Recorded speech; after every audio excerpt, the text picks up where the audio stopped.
लड़कियों को धक्के धुक्के दे के पीछे कर देते हैं, तो बाकी आगे आ जाते हैं। तो हमारा स्वाधीनता दिवस है, लोकतंत्र की बहुत बड़ी एक विजय मानी जाती है और बहुत महत्वपूर्ण पर्व के रूप में हम इसे मनाते हैं। और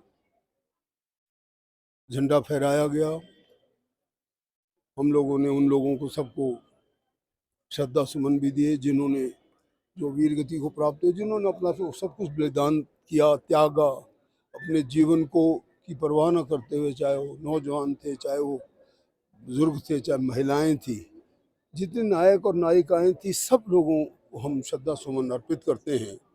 और सचमुच में ये बड़ा लंबा दौर था जो जिसे हम आज़ादी की लड़ाई कहते हैं, तो वॉर ऑफ इंडिपेंडेंस। तो जो वॉर फॉर इंडिपेंडेंस में जिन लोगों ने अपने बलिदान दिए, उनको ही हम याद करने के लिए बेसिकली ये झंडा फहराते हैं, जो हमारे गौरव है, जो हमारे देश की शान है। और ये सब के बावजूद चूंकि हम एक त्रासदी से गुजर रहे हैं, जो कि अनप्रेसिडेंटेड सॉर्ट ऑफ हैपनिंग हुई है, कि भाई बारिश इतनी हुई कि एक प्रकार से महाकाल के रूप में हमारे सामने प्रेजेंट हो गई। बहुत सी जगहें हमारे लोगों की जाने गई हैं, उनके खेत बगीचे खलिहान गए हैं, अपने प्रियजन गए हैं, अपने देखते देखते नींद में सोते सोते आप सब लोगों ने कवर भी किया। तो पिछली कल हम किस प्रकार से लोग शिव मंदिर में पूजा अर्चना कर रहे थे, अनुष्ठान कर रहे थे। सोमवार, आखिरी सोमवार जो सावन का होता है, उसमें लोग आते हैं और वो बहुत प्रसिद्ध मंदिर भी है। और कभी अंदाज़ा भी नहीं था कि इस प्रकार से इंस्टीट्यूट ऑफ एडवांस स्टडी से कोई क्रम चलेगा, टूटेगा और धीरे धीरे रेलवे लाइन को तोड़ते हुए, और उन लोगों को बहुत से बड़े बड़े वृक्ष के साथ वो मंदिर का ही पता नहीं लगा, और वो बहुत सी जाने तो नीचे नाले से मिली। ऐसे ही हमारे दूसरा जो आप एयरपोर्ट के थोड़े आगे जाकर जो गांव में ये हुई घटना, ये भी आप सब लोगों ने देखी।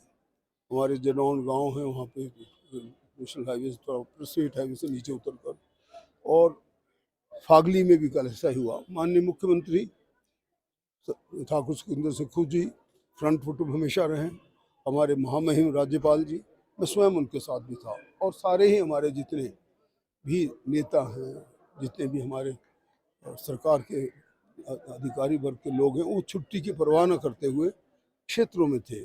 और इसीलिए आपने देखा होगा कि आज के दिन हमने झंडा फहराया, परेड की सलामी ली और उन स्वतंत्रता सेनानियों को याद किया, परंतु हम सांस्कृतिक प्रोग्राम नहीं कर पा रहे हैं। उन्हीं लोगों को एक प्रकार से श्रद्धा सुमन, और उनकी सॉर्ट ऑफ जो इस संसार से चले गए, उन जिन्होंने जान गंवा दी, जिन्होंने अपना सब कुछ खो दिया, बहुत सच में कल का जो टाइम था, I was reminded of some of the olden days, जब ड्यूरिंग वॉर ऐसी ऐसी चीज़ें होती, when we had to go to the hospital with our injured और those who are not in this world. ऐसा ही मंजर कल हमारा था जब हम बाद में आईजीएमसी में गए माननीय मुख्यमंत्री महोदय के साथ। तो वो इसी की याद में हम लोगों ने ये कार्यक्रम नहीं किया, और महामहिम ने भी शाम का जो 4 o'clock का एट होम होता वो नहीं किया। हम सिर्फ आज वही याद करते हैं कि किस प्रकार से उन लोगों को, उनके जीवन को, और उनके जो पीछे रह गए आश्रित, उनका जीवन सामान्य हो, उनका जो नुकसान है उसकी भरपाई करके, ताकि उनके जो आवास है वो दिए जा सकें। जिनका सब कुछ खो गया है, वो हम उन्हीं की जान तो नहीं दे वापस ला सकते, परंतु उनके जीवन को पटरी पर लाने का प्रयास सरकार का है। यही सब आज के दिन का हमारा संकल्प है।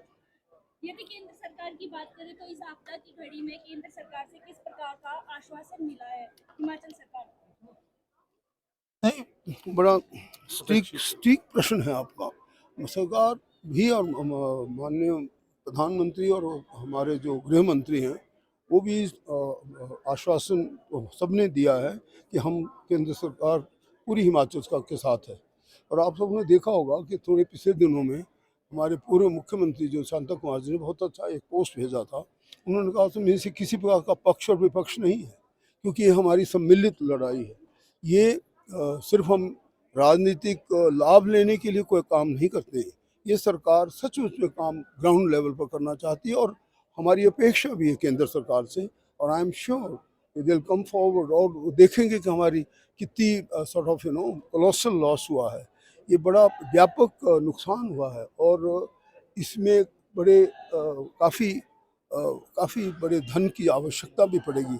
हो सकता है हमारी अंतर्राष्ट्रीय एजेंसीज भी कुछ सामने आएँ और वैसे भी हमारे लोग जो जिन्हें पता है कि आपदा के समय में अपना भी अंशदान दे रहे हैं, इसलिए सभी तरफ से हम आशा करते हैं कि पुनर्निर्माण और पुनर्वास और rehabilitation will come on line और ये पटरी पे आएगा and we shall come out successful in this exercise. बेतरतीब तरीके से हुए सड़क निर्माण के क्या एक बड़ा कारण हो सकते हैं, आप बता दो।